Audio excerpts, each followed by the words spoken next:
Merit کی خلاف ورزی کروں گی، نہ کرنے دوں گی، کوئی سیاسی بھرتی نہیں ہوگی، عوام کے مسائل کا فوری حل چاہیے، وزیر اعلیٰ پنجاب مریم نواز کا یہ کہنا ہے۔ ان کا مزید کیا کہنا تھا جانیں گے الفت مغل سے۔ جی الفت بتائے گا۔ جی وزیر اعلیٰ پنجاب مریم نواز شریف نے آج پنجاب کی بیوروکریسی کے ساتھ ملاقات کی ہے اور چیف سیکرٹری سمیت تمام محکموں کے سیکرٹریز اور مختلف جو محکموں کے ڈی جیز ہیں وہ اس ملاقات میں شریک تھے، اور اس اجلاس میں مریم نواز شریف کو چیف سیکرٹری نے پنجاب میں جاری منصوبوں اور دیگر امور پر، مالی امور پر سیکرٹری خزانہ نے بریفنگ دی ہے۔ اس کے علاوہ مریم نواز شریف نے خصوصی طور پر ہدایت کی ہے کہ ڈینگی اور پولیو کے حوالے سے اہم ترین اقدامات کیے جائیں اور عوام کو بہتر علاج کی سہولیات فراہم کی جائیں۔ ان کا کہنا ہے کہ میرٹ کے علاوہ وہ کسی چیز پر کوئی سمجھوتا نہیں کریں گی اور میرٹ ان کی سب سے بنیادی پالیسی ہوگی، اور کرپشن کے خاتمے کے لیے انہوں نے خصوصی ہدایات کی ہیں کہ کرپشن کے خاتمے کے لیے اقدامات کیے جائیں اور مالی جو شفافیت ہے اس کو برقرار رکھا جائے۔ مریم نواز شریف نے کہا ہے کہ ان کی ترجیح ہے کہ پنجاب کے عوام کو وہ سہولیات، وہ معیار زندگی دیا جانا چاہیے جو ان کے عوام کا حق ہے۔ کہنے کہ ان کے مطابق میرٹ ان کی بنیادی پالیسی ہوگی جس پر کسی قسم کا کوئی سمجھوتا نہیں کیا جائے گا۔ ٹھیک ہے، بہت شکریہ الفت مغل تفصیلات کے لیے۔ آپ نے جانی، یہاں پر آپ کو ہم خبر دیں گے، الیکشن کمیشن نے آزاد ارکان کی سننے اتحاد کونسل میں شمولیت اور مخصوص نشستوں کی الاٹمنٹ سے متعلق 6 درخواستوں پر سماعت کل تک ملتوی کر دی ہے۔ زاہد مشوانی سے مزید تفصیلات لیں گے۔ جی زاہد بتائیے گا۔ یہ درخواستیں الیکشن کمیشن میں سنی اتحاد کونسل کو مخصوص نشستیں الاٹ کرنے کے خلاف دائر کی گئی تھی اور گزشتہ روز آج کی تاریخ مقرر کی گئی تھی۔ چیف الیکشن کمشنر کی سربراہی میں فل بینچ یعنی 5 رکنی بینچ نے آج اس کا آغاز کیا۔ بیرسٹر گوہر، فروغ نسیم، آزاد نذیر تارڑ، عطا اللہ تارڑ، خالد مقبول صدیقی کی درخواستوں اور متفرق درخواستوں 6 درخواستوں پر آج یہ تمام لوگ درخواست گزاروں کی طرف سے الیکشن کمیشن میں پیش ہوئے اور متفقہ طور پر یا تمام جو درخواست گزار تھے ان کی درخواست یہ تھی کہ سنی اتحاد کونسل کا یہ حق نہیں بنتا۔ وہ سیاسی جماعت تو ہے لیکن ان کے پاس یہ مینڈیٹ نہیں ہے، ان کے پاس یہ پارلیمانی پارٹی بھی نہیں ہے، اور یہ کہ ترجیحی فہرستوں میں بھی ان کی طرف سے کوئی درخواست الیکشن کمیشن میں دائر نہیں کی گئی، اور نون لیگ کی طرف سے ایک درخواست کسی عام ورکر کی طرف سے آئی تھی، اس پر آزاد نذیر تارڑ اور دیگر پیش ہوئے۔ انہوں نے کہا کہ یہ درخواست نون لیگ کی طرف سے پہلے پریورٹی لسٹ میں ترجیح فہرستیں دی جا چکی ہیں اور یہ ان کا حق بنتا ہے سنی اتحاد کونسل کی بجائے باقی رہ جانے والے جو نون لیگ کے اراکین ہیں امیدوار ہیں ان کو یہ دے دیا جائے۔ الیکشن کمیشن نے تمام درخواستیں یکجا کر دی ہیں اور باقاعدہ طور پر سماعت کے لیے منظور کی گئی۔ کل تک سماعت ملتوی کر دی گئی ہے اور کل اس پر باقاعدہ طور پر آغاز کر دیا جائے گا اور تمام فریقوں کو سنا جائے گا۔ بہت شکریہ زاہد مشوانی تفصیلات کے لیے۔ جتنے مظلوم بے گناہ لوگ جیلوں میں ہیں انہیں فوری رہا کیا جائے۔ P T I senator Faisal Javed کا سینٹ اجلاس سے خطاب، کہا بانی پی ٹی آئی نے کبھی پاکستانی قوم کو مایوس نہیں کیا، قوم نے 8 فروری کو بانی پی ٹی آئی کو مایوس نہیں کیا، جس طرح لوگ ووٹ دینے نکلے تاریخ میں اس کی مثال نہیں ملتی۔ پاکستانی قوم خراج تحسین کے مستحق ہے، مینڈیٹ کی قدر کریں، اس سے فائدہ اٹھائیں۔ جتنے بے گناہ لوگ، جتنے مظلوم لوگ جو اس وقت اپنوں سے دور ہیں، جو جیلوں میں ہیں، ان کو فی الفور انصاف دیا جائے۔ جو قصوروار ہیں انصاف ہونا چاہیے ان کے ساتھ۔ عمران خان نے اپنی پوری زندگی اس قوم کو مایوس نہیں کیا، اسی طرح اس قوم نے بھی 8 فروری کو عمران خان کو مایوس نہیں کیا۔ 8 فروری کو انپریسیڈنٹڈ ہے پاکستان کی ہسٹری میں، لوگ نکلے، یہ قوم خراج تحسین کی مستحق ہے۔ انڈر ایسٹیمیٹ مت کریں ان کو، بہت بڑا موقع ہے، ہم اس سے فائدہ اٹھائیں، لوگوں کے مینڈیٹ کی قدر کریں۔ ہماری سب سے بڑی پوٹینشل ہماری نوجوان آبادی ہے، ہم ترقی کر سکتے ہیں۔ سینیٹر فیصل جاوید نے بانی پی ٹی آئی سے ملاقات کے لیے درخواست اسلام آباد ہائی کورٹ میں دائر کر دی۔ درخواست میں موقف اختیار کیا گیا کہ وہ سینٹ کے ممبر اور تحریک انصاف کا حصہ ہیں، بانی پی ٹی آئی سے سیاسی اور قانونی معاملات پر مشاورت کرنی ہے، جیل میں ملاقات کی اجازت دی جائے، ملاقات کے دوران پرائیویسی کے احکامات بھی جاری کیے جائیں۔ حلیم عادل شیخ نے سندھ ہائی کورٹ میں چیف الیکشن کمشنر اور دیگر کے خلاف توہین عدالت کی درخواست دائر کر دی ہے۔ درخواست میں موقف اپنایا گیا، این 238 پر پولنگ کے بعد میرے پولنگ ایجنٹس کو نکال دیا گیا، ہمارے پولنگ ایجنٹس کی غیر موجودگی میں الیکشن نتائج مرتب کیے گئے۔ حلیم عادل شیخ کامیاب ہو رہے تھے لیکن بعد میں انہیں ہرا دیا گیا۔ سندھ ہائی کورٹ نے الیکشن کمیشن کو ہماری درخواستوں پر فیصلے کا حکم دیا تھا لیکن عمل درآمد نہیں کیا گیا، چیف الیکشن کمشنر اور دیگر کے خلاف توہین عدالت کی کارروائی کی جائے۔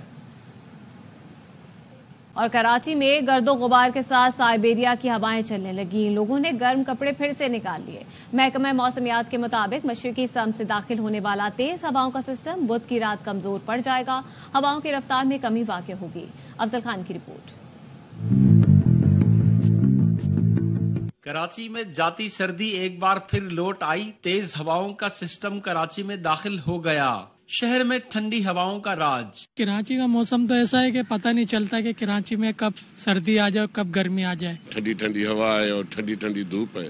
خوشی ہو رہی ہے کہ ایسی موسم سدا بہار رہے. محکمہ موسمیات کے حکام کا کہنا ہے کہ ہواؤں کا یہ سلسلہ بدھ کی رات تک جاری رہے گا. بارش کا ایک اور سلسلہ جو بلوچستان پہ تو رہے گا، مستقل چل رہا ہے. کچھ ایریاز میں تیز بارش ہوئی ہے.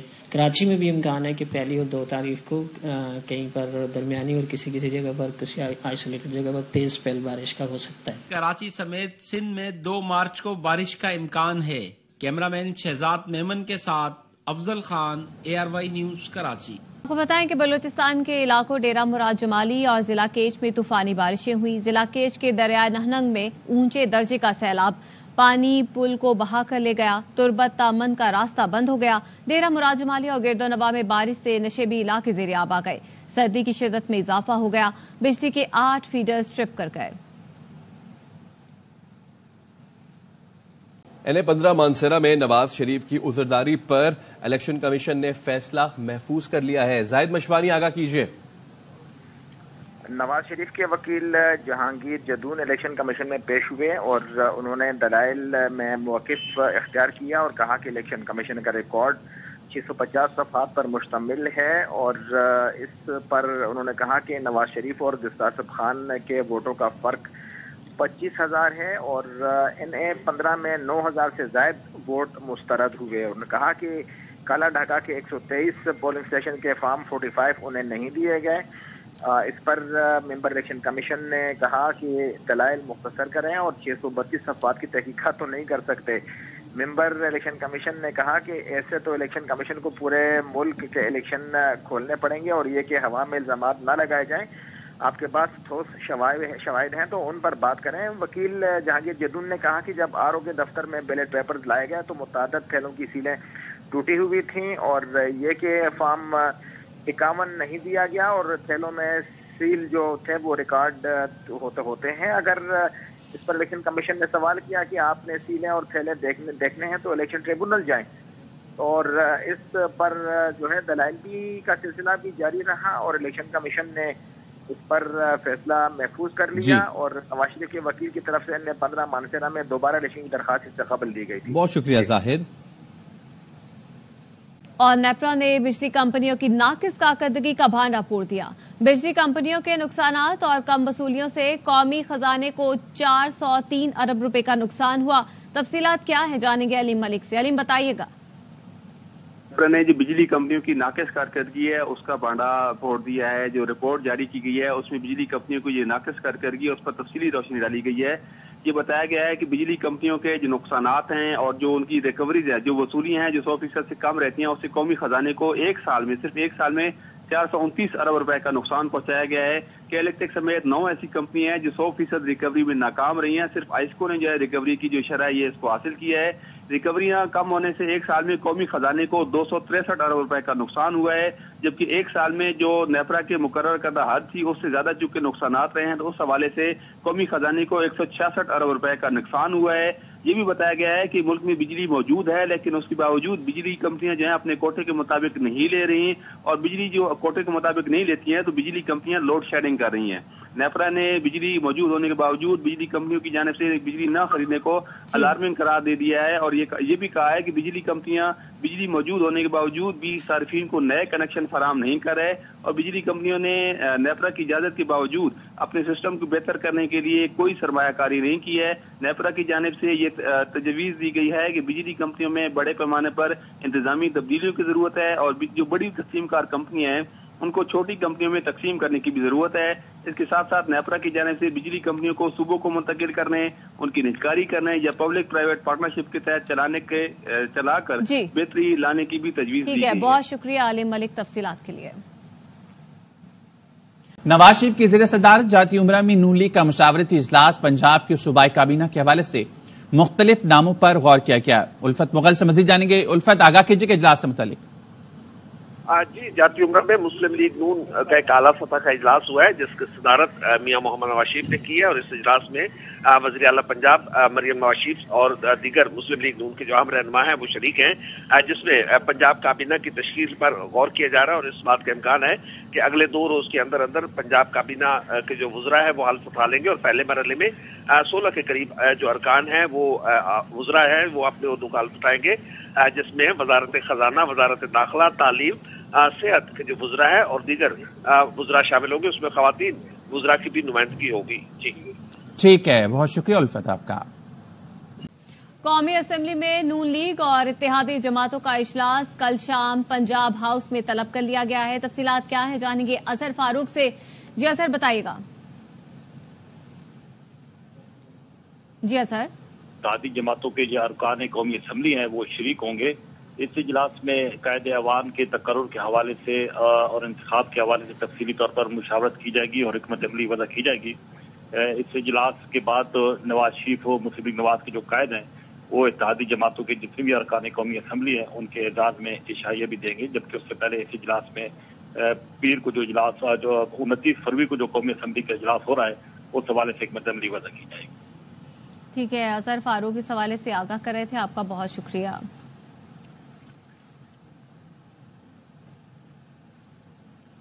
لاہور پولیس کو ملنے والے پیٹرول فنڈز ختم ہو گئے. فنڈز کی عدم دستیابی پر پولیس کی گاڑیوں کو پیٹرول نہیں مل رہا.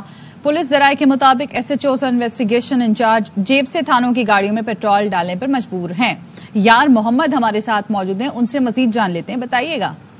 بالکل جی، لاہور پولیس کی گاڑیوں کو ایک بار پھر بریک لگ گئی ہے. پولیس ذرائع کے مطابق پولیس کو ملنے والے پیٹرول فنڈ ختم ہو گئے ہیں، جبکہ فنڈ کی عدم دستیابی پر پولیس کی سرکاری گاڑیوں کو پیٹرول بالکل نہیں مل رہا.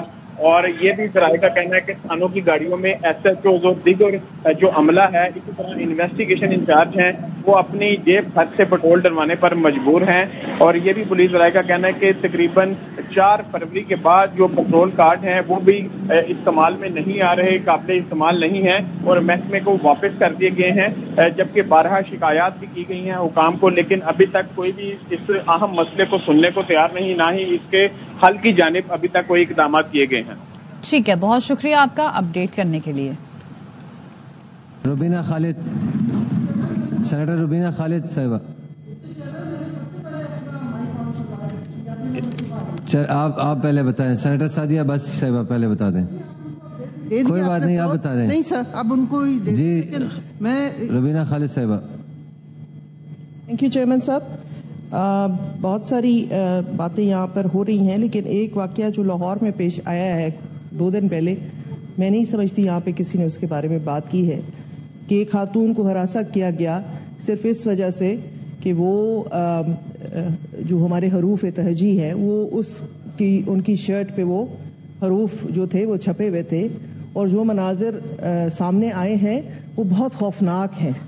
ان کی شرٹ پہ لکھا ہوا تھا ہلو، میرے خیال میں عربی میں شاید کہتا ہے کسی بہت اچھی چیز کو یا خوبصورت چیز کو، اور اس کے ساتھ تشبیہ دے دینا کہ یہ قرآنی آیات تھی. میں سمجھتی ہوں کہ یہ ایک اس سے پتہ چلتا ہے کہ ہمارا معاشرہ کس طرف جا رہا ہے. جو ہمارے اندر عدم برداشت ہے، جو ہمارے اندر جو ہے بالکل ایک جہالت کا ہی میں اس کو نام دوں گی، کہ آپ قرآنی آیات کو اور عام حروف کے اندر جو ہے فرق نہ کر پائیں، اور ان کے جس طریقے سے وہ پھر پولیس نے پہنچ کے ان کو بچایا، نہیں تو وہ لوگ وہاں پہ جو مشتعل ہجوم تھا وہ شاید اس سے بھی بدتر کوئی وہاں پہ کارروائی کرتے.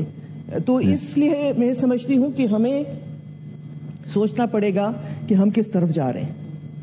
یہ اس پہ ڈیبیٹ ہونی چاہیے کہ کیوں ہم جو ہیں اتنی جاہلیت کا مظاہرہ کرتے ہیں، اور پھر اس خاتون سے وہاں معافی منگوائی گئی انہی لوگوں کے سامنے جن لوگوں نے ان کو ایکیوز کیا. پھر فائدہ کیا؟ ایک ایسا کام جو میں نے نہیں کیا، جو ان خاتون نے نہیں کیا، اس کے لیے اس کو پبلکلی ریکارڈڈ معافی مانگنی پڑی. اور مزے کی بات میں آپ کو بتاؤں چیئرمین صاحب کہ وہ جو شرٹ ہے، وہ برانڈ ہے، وہ جو بنی ہوئی ہے وہ سعودی عرب سے بن کے آتی ہے، وہاں پہ ڈیزائنرز نے وہاں یہ بنایا ہے. وہاں خیر ہے، کوئی بات نہیں ہے، لیکن یہاں خواتین کو اس طرح سے ہراساں کرنا یا کسی کو بھی ہراساں کرنا مذہب کے نام پہ، ہم سب مسلمان ہیں الحمدللہ اور ہمیں اس پہ فخر ہے، لیکن مسلمان اور جاہل میں بہت فرق ہے. جاہلیت الگ چیز ہے اور مسلمان ہونا اور چیز ہے. تھینک یو جی. تو چیئرمین صاحب ایک اور چیز بھی جو ہے آپ نے مجھے دیا ہے فلور، تو میں کرنا چاہوں گی کہ کچھ دن پہلے ہم نے آپ کے پی ایم ڈی سی کا معاملہ رکھا تھا جو فورن اسٹوڈنٹس ہیں ان کے حوالے سے، تو اس پہ کوئی پیش رفت ہوئی ہے یا نہیں ہوئی، ہم یہ جاننا چاہتے ہیں. یہ سیکرٹری صاحب میں نے آپ کو کہا تھا کہ P M D C report کرے، فرائیڈے تک ہمیں بتائے. اگر کمیٹی نے یہ وہاں پہ انہوں نے مانا ہے تو پھر کیوں یہ ختم نہیں کرے یہ مسئلہ؟ فوراً فرائیڈے کو یہ رپورٹ لے کے آئے. سندھ ہائی کورٹ میں شیرخوار بچے سمیت 10 سے زائد افراد کی بازیابی سے متعلق درخواستوں پر سماعت ہوئی. تفصیلات کیا ہیں جانیں گے اصغر عمر سے. جی اصغر، سماعت کا حوال بتائیے گا. جی، سندھ ہائی کورٹ میں 1 سال کشتہ سمیت 13 افراد کی بازیابی سے متعلق درخواستوں کی سماعت تھی. اس پر آج عدالت نے انتہائی برہمی کا اظہار کیا کہ 29 جے کی اور 17 صوبائی ٹاسک فورس کے اجلاس ہو چکے ہیں اور 6 ایجنسیاں اس سلسلے میں کام کر رہی ہیں، لیکن ابھی تک کوئی حاصل نہیں ہوا اور شہری بحثیاب نے ہوئے. عدالت کا کہنا تھا کہ یہ سنجیدگی کا یہ عدم ہے. ٹھیک ہے، بہت شکریہ اصغر عمر تفصیلات کے لیے. بینک آف امریکہ کارپوریشن نے پاکستانی ڈالر بانڈز کا مارکیٹ ویٹ بڑھا دیا ہے. انتخابات کے بعد سیاسی غیر یقینی صورتحال میں کمی اور ریٹنگ بہتر ہوئی ہے، جبکہ معاشی پالیسی رسک گزشتہ سال کی طرح ہی ہے. پہلے بھی پاکستان نے پالیسی رسک کو IMF کے ساتھ بات چیت کے ذریعے کم کیا تھا. بلومبرگ کے مطابق بینک آف امریکہ نے پاکستان سے 2026 میں جاری ہونے والے بانڈ کی خریداری کا عندیہ دے دیا. ربع مالی سال اپریل میں $1 ارب کی ادائیگی سے 2025-26 میں بانڈ سیل میں مزید بہتری آئے گی. IMF سے نئے پروگرام کے بعد مزید بہتری آئے گی. S&P نے پہلے ہی اس کا اشارہ دے دیا ہے. مارکیٹ پاکستان میں بننے والی کیبنٹ اور IF کی شرائط ہونے پر نہ ہونے کو مانیٹر کرے گی.